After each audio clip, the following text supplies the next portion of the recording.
चेतन जी महाराज के विलक्षण संबल पूज्य विनय सागर बाबा मंचासीन हैं। हे बाबा, हमसे भजन आपकी ओजस्वी पीयूष वाणी के पासों ही पूज्य विनय सागर बाबा अपने ओजस्वी पीयूष वाणी से हम सबों को कृतार्थ करना चाहेंगे।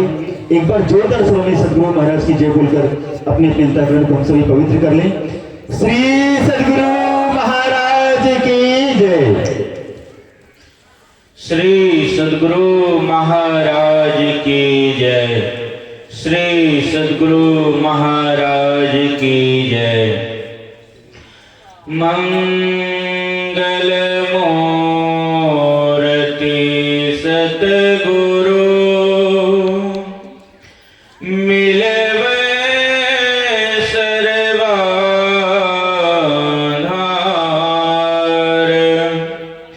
मंगल मंगल करणो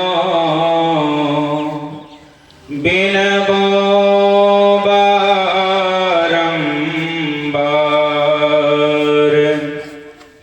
मेरा मुझ में कुछ नहीं, जो कुछ है गुरु तो तेरा तुझको सौंपता। क्या लागत गुरु मोर। श्री सद्गुरु महाराज की जय। श्री सद्गुरु महाराज की जय।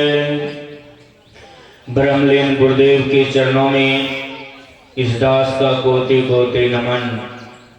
मंच पर विराजमान पूज्यपाद आचार्य स्वामी पूर्ण चेतन जी महाराज के चरणों में कोटि कोटि नमन। मंच पर विराजमान स्वामी जगन्नाथ जी महाराज के चरणों में कोटि सा नमन। मंच पर विराजमान साधु महात्मागण सबों के चरणों में कोटि सा नमन। सत्संग में उपस्थित सत्संग प्रेमी माताओं एवं बहनों, प्यारे बच्चों, अभी आप लोग सत्संग योग से पाठ श्रवण किए। उनमें आप सुन रहे थे ईश्वर की विशेषता।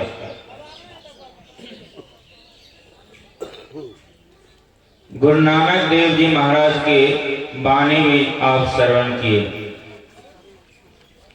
काहे रे बन खोजन जाई, सर्व निवासी सदा अलोपा।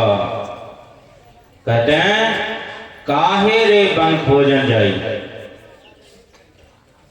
हम सब उस ईश्वर को, उस परमात्मा को खोजने के लिए कहाँ जाते हैं? तीर्थों में, जंगलों में, पहाड़ों में। कहते हैं वह ईश्वर, वह परमात्मा कहाँ रहते हैं? वह ईश्वर, वह परमात्मा अपने अंदर में रहते हैं। हम सब खोजते हैं तीर्थ में, व्रत में। बाहर ईश्वर नहीं मिलेंगे। जिन्होंने भी दर्शन किए ईश्वर का, वो अपने अंदर में किए। इस आंख से हवा तक को भी हम सब नहीं देख सकते, तो वह ईश्वर को इस आंख से कैसे देखेंगे? आत्मा से ही परमात्मा को देख सकते हैं। ईश्वर रहते कहाँ हैं, करते क्या है? एक राजा के पास एक व्यक्ति रहते थे, नौकर समझ लीजिए।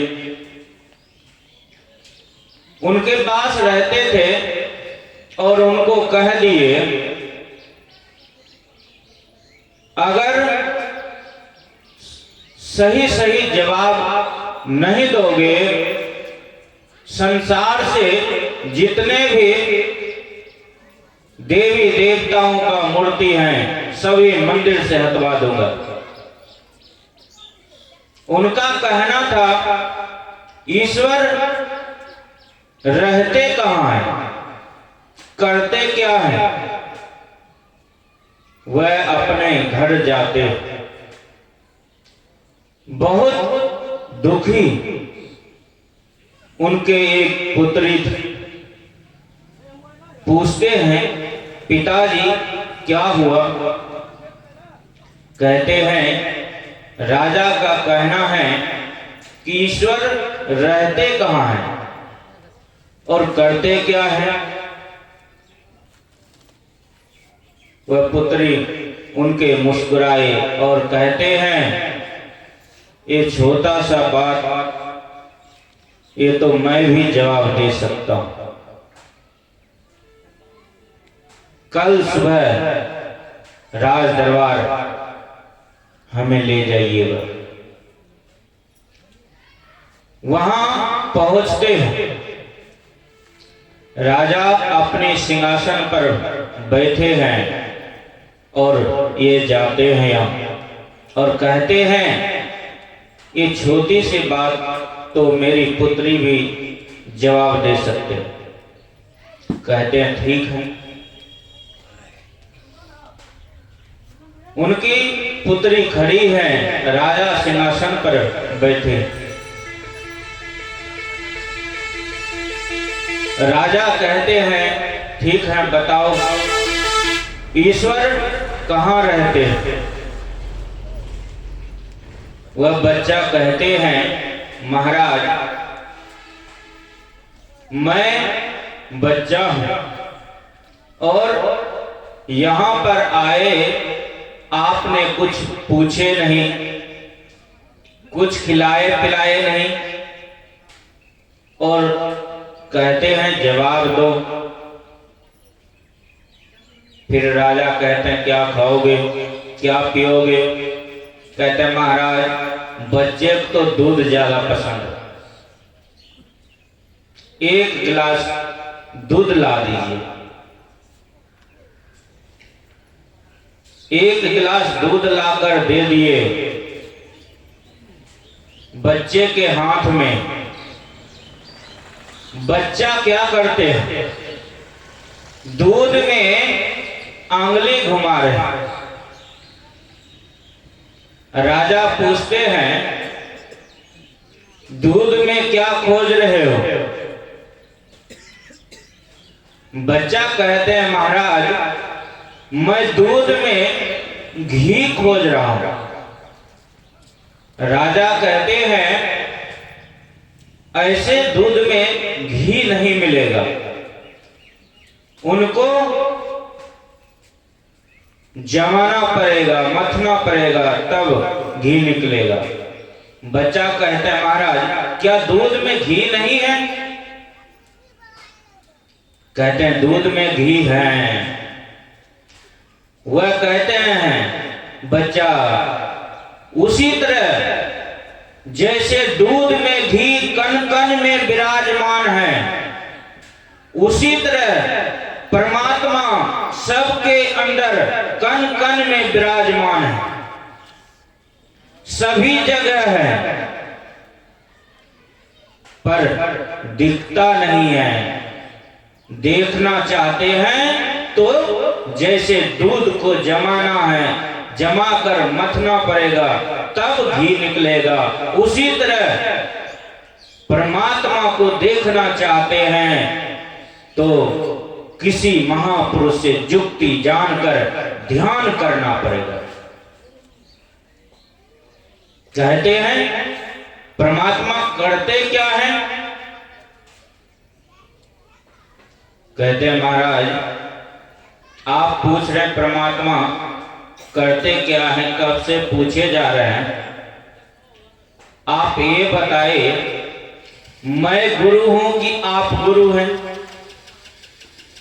कहते हैं गुरु तो आप ही हुए। महाराज आप सिंहासन पर बैठ के आदेश दे रहे हैं, मैं खड़ा हूं यहां पर,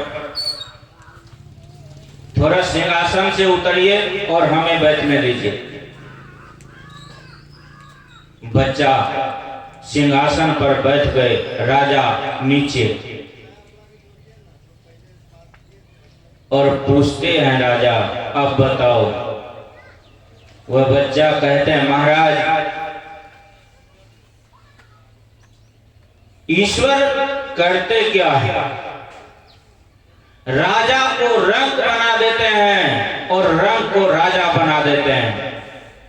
अभी मैं राज सिंहासन पर बैठी हूं और आप नीचे बैठे हैं। वही ईश्वर करते हैं, राजा को रंग बना देते हैं और रंग को राजा बना देते हैं। ईश्वर कब क्या करेंगे? ईश्वर चाहे तो पृथ्वी को उलट दें और ईश्वर चाहे तो तुरंत रचना कर लें। ईश्वर के हाथ में जो चाहे कर सकते हैं।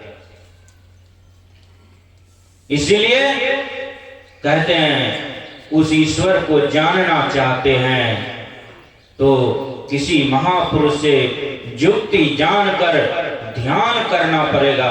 बाहर कहीं ईश्वर मिलने वाला नहीं है। आप तीर्थ में जाते जाते थक जाएंगे, कभी उस परम पिता परमात्मा का दर्शन होने वाला नहीं है। अपने घर के अंदर ही उस ईश्वर को देख सकते हैं, अपने अंदर ही दर्शन कर सकते हैं, बाहर कहीं नहीं। इसलिए मनुष्य का शरीर मिला हुआ है।